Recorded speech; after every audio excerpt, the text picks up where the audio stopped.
Amados irmãos, sem mais delongas, eu queria que os irmãos abrissem comigo as vossas Bíblias em Efésios capítulo 5, versículo de número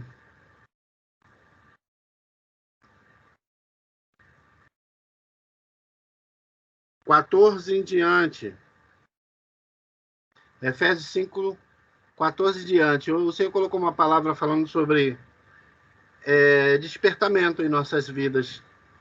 E eu queria passar isso para os corações dos irmãos, porque essa passagem fala muito ao meu coração. Diz assim a palavra do Senhor, Efésios capítulo 5, versículo 14, diz: pelo que diz, desperta, ó tu que dormes, e levanta-te dentre os mortos, e Cristo te esclarecerá. Portanto, vede prudentemente como andais, não como loucos, mas como sábios, remindo o tempo, porquanto os dias são maus. Pelo que não sejais insensatos, mas entendei qual seja a vontade do Senhor. E não vos embriagueis com vinho em que há contenda, mas enchei-vos do Espírito, falando entre vós com salmos, hinos, cânticos espirituais, cantando e salmodiando ao Senhor no vosso coração, dando sempre graças por tudo ao nosso Deus e Pai, em nome de nosso Senhor Jesus Cristo, sujeitando-vos uns aos outros no temor de Deus. Louvado seja o nome do Senhor. Irmãos, aqui eu vejo uma passagem, o apóstolo Paulo doutrinando a igreja de Éfeso. Na verdade, ele mandou essa carta ao pastor da igreja, que era Timóteo, nesse período, para que Timóteo viesse doutrinar a igreja do Senhor com essas palavras. E o apóstolo Paulo, ele começa fazendo menção de Isaías capítulo 60, versículo 1, aonde o Senhor estava profetizando para Jerusalém, que era a capital da adoração do povo de Deus, e ele diz assim: levanta-te e resplandece, porque já vem a tua luz, e a glória do Senhor vem nascendo sobre ti. E aí o apóstolo Paulo aqui, fazendo menção desse versículo, ele dá várias orientações espirituais para a igreja de Éfeso, e o que me chama a atenção, que ele faz esse corte, que antes ele estava fazendo uma narrativa, onde ele estava doutrinando a igreja com questões espirituais, mas mais falando de pecados. Mas aqui agora ele vem falando sobre despertamento espiritual. Primeiro ele começa o capítulo 5 falando que nós temos que ser imitadores de Deus como seus filhos amados, ou seja, devemos fazer tudo aquilo que Jesus Cristo fez, devemos andar como Jesus Cristo andou, falar como Jesus Cristo falou, e aí ele vai doutrinando, falando dos pecados, das coisas que desagradam a Deus, que a igreja não deve cometer. Mas eu quero me ater justamente a essa questão aqui, porque se os irmãos perceberem, do versículo 13 para trás, ele faz toda uma ordenação e uma organização na sua pregação, que ele está falando sobre pecados. Mas daqui, do versículo 14 em diante, ele já está falando de despertamento. Já são aqueles crentes que já não mais pecam, mas que não estão despertos diante do Senhor, que ainda não abriram os seus olhos espirituais, já servem a Deus, mas estão como dormentes, ou pessoas que estão dormindo diante do Senhor. E aí ele vai dar uma ordenança, um imperativo, dizendo: desperta tu que dorme, que Cristo te esclarecerá. Levanta-te de entre os mortos. Aleluia! Louvado seja o nome do Senhor. E aí eu percebo o seguinte, irmãos. O apóstolo Paulo tem uma preocupação muito grande com aqueles que que estão dentro da igreja, mas que não pecam mais, mas que ainda não abriram seus olhos espirituais para viver a intensidade do que Deus quer fazer com eles, a intensidade da chamada, do propósito que o Senhor tem para com as suas vidas. E aí ele dá essa sacudida espiritual, fazendo menção com que Deus fez com a nação de Israel. Deus levantou o profeta Isaías dizendo: levanta e resplandece, porque já vem a tua luz. Agora o apóstolo Paulo chama a igreja de Éfeso e diz: desperta, tu que dormes, levanta de dentro dos mortos, que Cristo te esclarecerá. Louvado seja o nome do Senhor. E ele começa a dar uma orientação, como é que você vai andar prudentemente diante do Senhor, remindo o teu tempo, sendo sábio, porque essa era a postura de Jesus. Ele sabia administrar todas as suas coisas para fazer a vontade do Pai. E muitas vezes, irmãos, nós nos prendemos aos nossos afazeres, nos prendemos às nossas dores, às nossas lutas e sufocamos o nosso chamado, sufocamos o propósito de Deus na nossa vida. E não é dessa forma que Deus quer que nós andemos.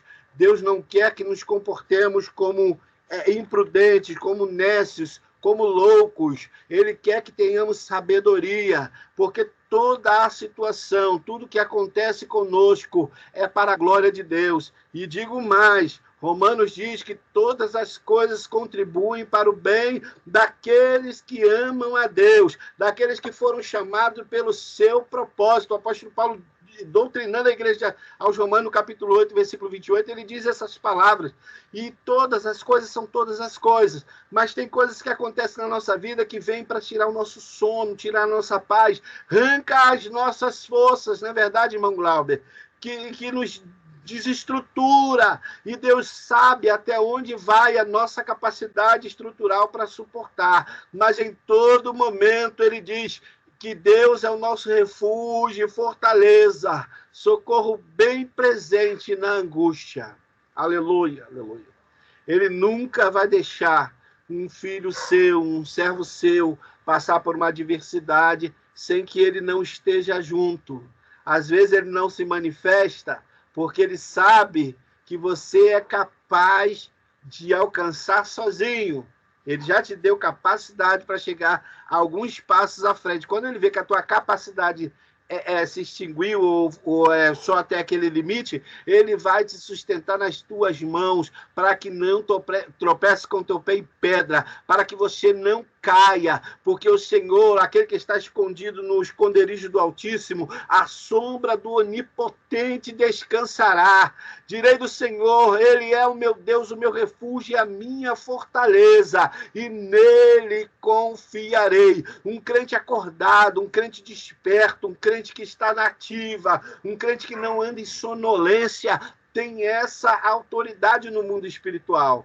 Sabe até onde vai as suas forças, mas quando está quase a sucumbir, ele clama e diz, eu direi do Senhor, ele é o meu Deus, o meu refúgio e a minha fortaleza, e nele confiarei. Aleluia, glória a Deus, glória a Deus.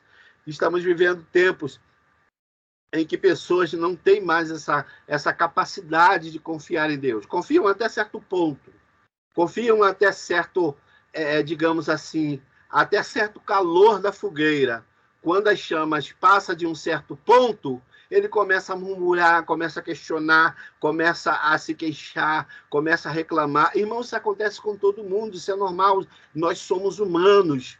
Mas Deus, ele quer ver de nós a palavra da fé, a autoridade espiritual mesmo na adversidade. Quando a coisa ficar feia, você vai dizer, direi do Senhor, ele é o meu Deus, diante de qualquer adversidade. Eu pedi oração pelo pastor Bonifácio, nós estávamos orando há muito tempo, eu pedi os irmãos para me ajudarem nessa batalha. O pastor Bonifácio foi uma pessoa muito importante na minha vida, meu vizinho do lado. Morava aqui, ó, muro com muro, colado a mim. Um homem que é um referencial no mundo espiritual para mim. Ainda é, apesar de ele ter partido, tudo que ele ensinou, tudo que ele deixou, eu vou seguir piamente, porque eu quero ser pelo menos o 10º do que ele foi como homem de Deus. A forma como as pessoas o reconheciam pelo seu potencial de servo do Deus vivo. E eu fiquei muito frustrado com a partida dele, muito frustrado mesmo. Porque, irmão Jeconias, você não aceita o que Deus faz? Não é isso, irmão. O meu lado humano falou. Ele era meu amigo, meu companheiro, o meu alicerce de oração. Quando eu pedi oração, ele sempre muito disposto. O período que eu passei de Covid, esse homem estava orando direto e jejuando por mim. Inclusive, em uma das das vezes que eu tive uma parada cardiorrespiratória, Deus revelou para ele, e ele dobrou o joelho, orou, e se pôs de joelho a orar, e disse para Deus que só levantava daquela oração quando o Senhor lhe desse uma palavra positiva ao meu favor. Então vocês veem qual era o potencial de espiritualidade que aquele homem tinha. E aí, esses dias ele passou mal, e levaram ele pela madrugada, e no outro dia eu soube que ele havia partido para a eternidade. Ele estava com câncer que já tinha feito metástase, estava fazendo tratamento quimioterápico, e uma das coisas que me chamou bastante atenção é que todas as vezes que eu perguntava para ele como ele estava, ele dizia para mim assim: meu irmão, estou bem, nem reação à quimioterapia eu estou sentindo, não sinto dores, não sinto nada. E eu vou dizer para os irmãos, eu acredito que realmente ele não estava. O Senhor estava anestesiando o seu servo e preparou o momento certo para o levar. Mas o lado humano do irmão Jeconias questionou. E eu, no velório dele, eu questionei a Deus. Eu falei: Senhor, um servo tão fiel, alguém que ainda tinha tanto a produzir, tanto a dar, as pessoas tinham tanto apreço por ele. E aí eu voltei para casa com aquela minha tristeza, e o Senhor me fez cair num sono profundo. E aí eu, mais uma vez, me manifestava diante de um velório, onde tinham 2 caixões. E ali Deus me fazia ver que um dos caixões tinha um cadáver. E o cadáver, geralmente, ele é ornamentado com flores, não é isso, meus irmãos?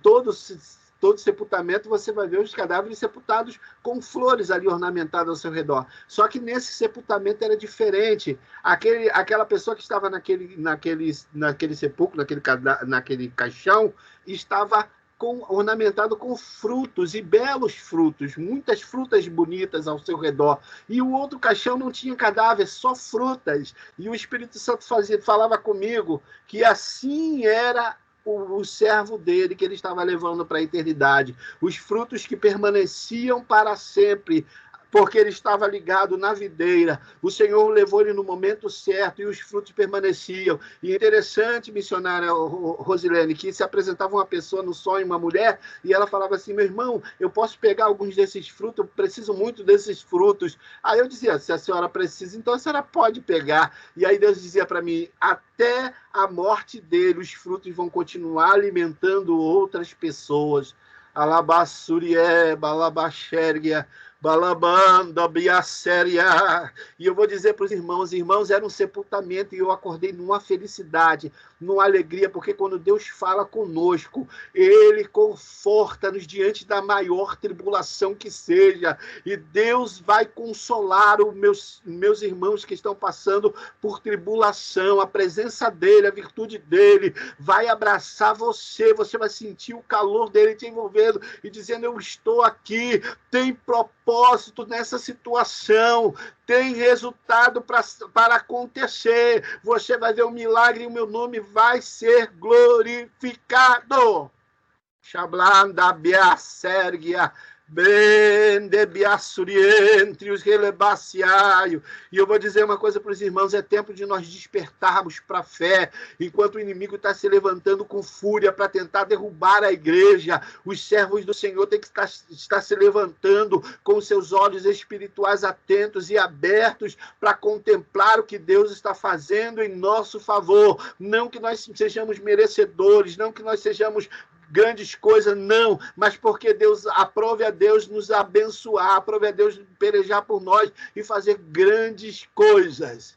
Eu sou um milagre vivo, e eu sei que muitos outros milagres Deus vai despertar. Eu vi Glauber dizendo que o Senhor revelou que é um tempo de Deus atuar no meio das enfermidades. Eu tenho visto isso, Deus levantando causas impossíveis no meio das enfermidades, ou que o homem já não dá mais nada, Deus coloca de pé. Sabe por quê? Porque a última palavra pertence a Deus, e nós não podemos ser nécios, nós não podemos ser loucos, nós não podemos adormecer no meio da tribulação. Tem hora que dá vontade de cansar, de parar, de se prostrar, mas é nessa hora que a gente tem que bater no nosso peito e dizer: eu direi do Senhor, ele é o meu Deus, o meu refúgio e a minha fortaleza, e nele confiarei. Aleluia, aleluia. Desperta tu que dormes. Levanta-te dentre os mortos, que Cristo te esclarecerá.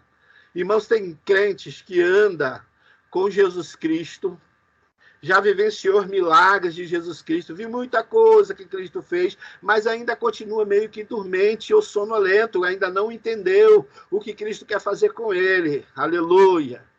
E se necessário for Deus te dar uma sacudida, se necessário for Deus te dar um saculavanco e dizer, eita, acorda, porque a hora de agir é agora, o momento de ser fiel, o momento de mostrar fé é esse, não espera a situação piorar, não. Eu vou dizer isso para vocês, irmão, porque lá no capítulo de Mateus 17, fala da transfiguração. Jesus Cristo, ele leva 3 servos que ele considerava mais próximos, Tiago, Pedro e João, até o Monte da Transfiguração. Sobe ali, e aí uma nuvem toma conta daquele lugar, e aí eles veem Elias, Moisés e o próprio Cristo, envoltos de uma grande glória. E aí os discípulos que estavam ali ficaram maravilhadíssimos com aquela situação, e olha só a situação. Pedro andava com Jesus, Pedro já tinha ouvido Jesus dizendo que ele era o Filho de Deus, que ele e o Pai eram um, que a adoração tinha que ser dada para ele. Aí Pedro faz uma proposta indecente, indecorosa, vamos dizer assim.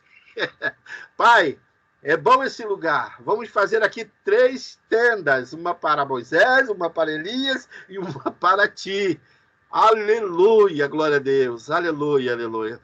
Irmãos, eu vou dizer uma coisa para vocês, se ele estivesse ligado, se ele estivesse desperto, ele estava dormindo espiritualmente ainda, ele não entendeu o propósito. O que o Pai queria revelar para eles é que estava se cumprindo ali o que os patriarcas acreditaram, o que os profetas profetizaram, e agora estava tudo se cumprindo em Jesus, e ele não entendeu dessa forma. Ele queria criar um antro de adoração, de idolatria, e botar Jesus em terceiro lugar, como se Moisés e Elias fosse maior do que Jesus, e Jesus ia ter só um tabernáculozinho, porque estava no contexto ali. Aí a glória do Senhor vem com uma nuvem, cobre toda aquela visão. Se o crente não está preparado para ver, ele não vai ver mais, mas ele vai ter que aprender na marra, e o Espírito Santo brada do meio daquela voz: esse é o meu filho amado, aleluia, aleluia, glória a Deus, em quem eu me comprazo, escutai a ele. Aleluia, aleluia, aleluia. Já passou o tempo do Pentateuco, dos patriarcas, dos profetas. Agora nós temos que ouvir a Jesus Cristo, sermos imitadores de Jesus Cristo, amar como Jesus Cristo amou, andar como Jesus Cristo andou, falar como Jesus Cristo falou. É difícil, mas nós temos que lutar para nos comportarmos dessa forma, para que as nossas visões não sejam encobertas. Às vezes Deus permite que nós sejamos encobertos ali até nós aprendermos. Quando Pedro aprendeu, a visão dele se ampliou, e agora ele passou a fazer o que Cristo fazia, porque Cristo já não estava mais ao seu lado. Louvado seja o nome do Senhor. Irmão, e nós corremos um risco muito grande, nós estarmos num campo de batalha, que é a igreja. Eu digo a igreja num contexto não físico, mas metafísico, no mundo espiritual. Aonde você está invocando o nome do Senhor, ali passa a ser um contexto celestial, um mundo espiritual. E quando você é inserido nesse mundo espiritual, você tem que estar 24 horas em constante vigilância, porque o diabo, vosso adversário, disse o apóstolo Pedro, que fez cometeu essa gafe, esse erro, mas agora com os olhos espirituais ele disse assim, ó: vigiai, porque o diabo, vosso adversário, anda ao vosso derredor bramando como um leão, buscando a quem possa tragar.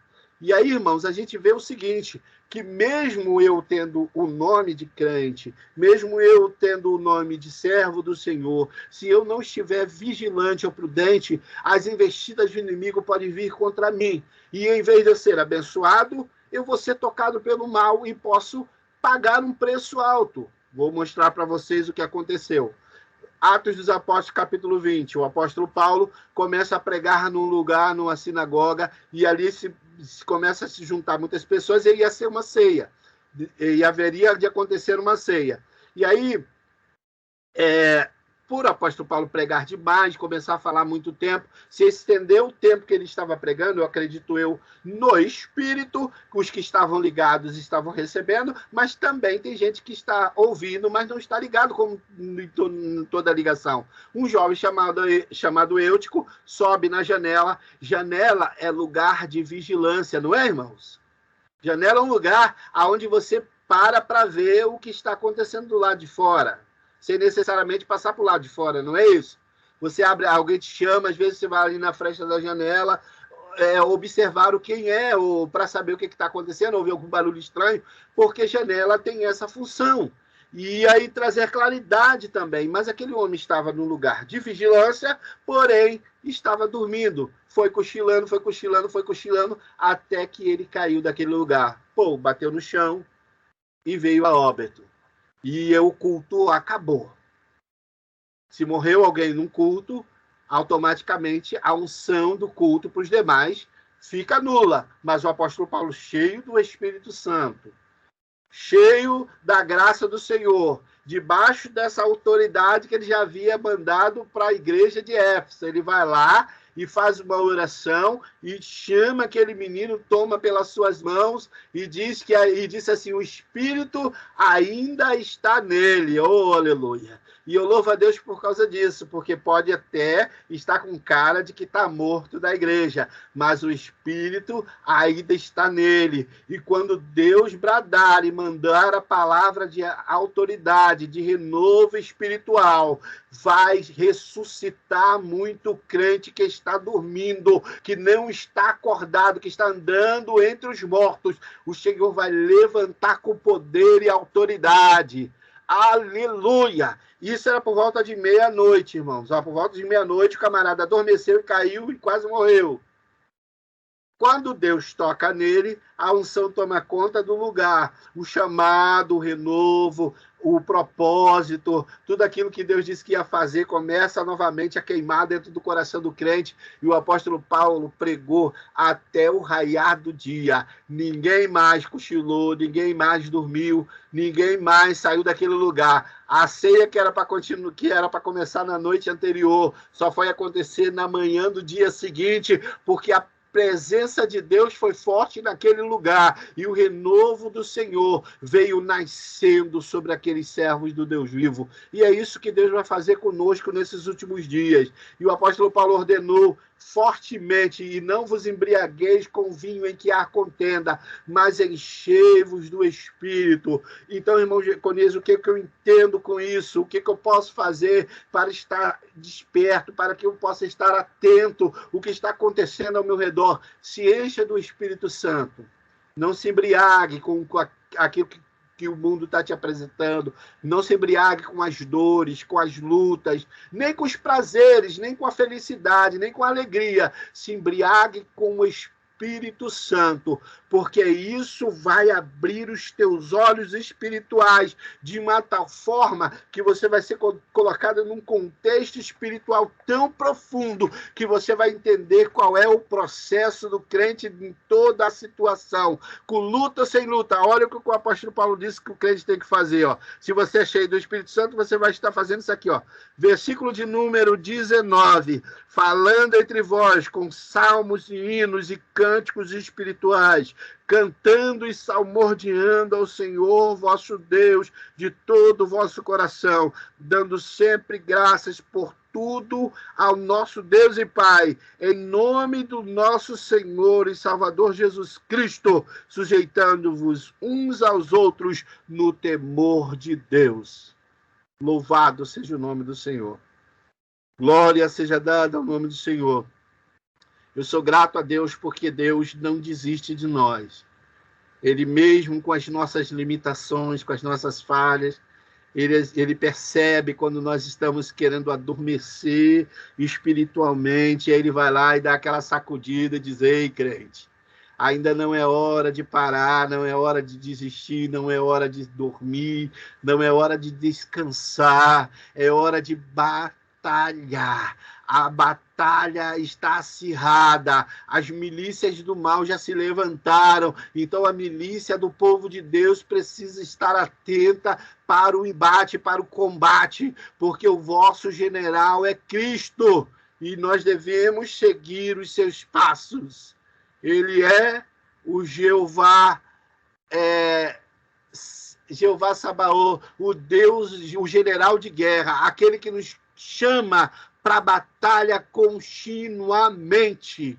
E aqueles soldados que não estão atentos não vão ouvir o seu chamado. E aí a glória, em vez de ser algo bom, pode ser uma nuvem que vai encobrir a bênção que Deus mandou. Olha, se Pedro tivesse ligado, eles poderiam passar horas naquela visão, naquela revelação, e Pedro podia ter ouvido coisas mais inefáveis, maravilhosíssimas, mas Pedro foi afoito, não estava ligado no negócio, estava dormindo espiritualmente e quis fazer tabernáculo para adorar Moisés e Elias, enquanto que a nossa adoração tem que ser dada somente para Jesus. Aí quando o crente não está ligado, Deus, opa, vou tirar ele agora de um propósito um pouquinho, para ele aprender o que é servir ao Senhor. Ouvir a ele, só a quem apraz o coração de Deus, que é o seu Filho Jesus Cristo. Ninguém mais. Não siga homens, não siga revelações humanas, mas siga o que Deus, o Filho do Deus vivo, vos falar. Aí o apóstolo Paulo começa o capítulo de Efésios, capítulo 5, dizendo, no versículo 1, sede, pois, imitadores de Deus como seus filhos amados. Louvado seja o nome do Senhor. Deixa Deus tratar você, deixa Deus curar todas as mágoas do passado, deixa Deus curar todas as dores do presente, deixa Deus curar todas as dores da ansiedade para com o futuro, deixa o Senhor ser o teu conselheiro, deixa Ele sentar ao teu lado e dizer para você se acalmar, respirar fundo, porque a tua bênção está muito perto. Tem tanta gente que segue a Deus e ainda não acredita no que Deus pode fazer, fala da boca para fora, mas o Espírito Santo está convocando crentes audaciosos, cheios do Espírito Santo, cheios de fé, para sobreviver diante das adversidades e viver o sobrenatural. Ainda nessa geração, ainda nesses dias, ainda no meio dos incrédulos, ainda no meio daqueles que querem relativizar tudo, ainda no meio daqueles que querem simplificar tudo e querer verdades absolutas, verdades com explicações, você vai mostrar que a tua fé é o suficiente, foi ela que garantiu você ter acesso a grandes milagres, porque você está no time daqueles que estão despertos, que estão de pé.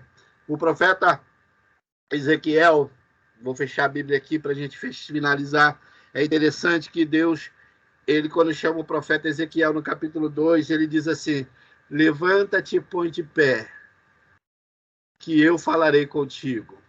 Eu entendo o seguinte, que o profeta Ezequiel estava prostrado, de uma certa forma, descansando, ou talvez dormindo, e aí Deus manda ele levantar e se pôr de pé. Isso quer dizer o quê? Fica esperto, fica em vigilância, se coloca na postura de profeta, não deixa o que está acontecendo ao redor, toda a adversidade do cativeiro, toda a perseguição de todos os povos contra você, se opor para o que eu quero fazer contigo. Atenta-se somente ao que eu vou fazer. Levanta-te, põe de pé, que eu falarei contigo. Alabandassurie, balabaxurie, entre os reis, erebalabassuie, iadorrebia, ira. Irmãos, há situações que tentam nos desvencilhar dessa palavra de Deus nos alcançar. Às vezes você até começa bem, coloca-se na posição, mas o vento, o contrário, a tribulação, o terremoto mexendo o chão, os inimigos se levantando, as palavras malditas, as pessoas contendendo, querendo te derrubar, às vezes te tira um pouquinho do lugar onde Deus quer que você fique, aí o Espírito te pega, ei, é aqui, ó, levanta-te, põe de pé, que eu falarei contigo. O único ouvido, a única palavra que você tem que dar ouvido é a palavra que Deus vai falar com você, e nada mais. Recebam essa palavra nessa noite. Deixa Deus tratar os vossos ministérios, as vossas vidas, as vossas famílias, as vossas queixas. Entregai tudo nas mãos do Senhor, porque Ele tem cuidado de vós. Louvado seja o nome do Senhor. Muito obrigado, amados irmãos, por essa oportunidade magnífica nessa noite. Que Deus vos abençoe.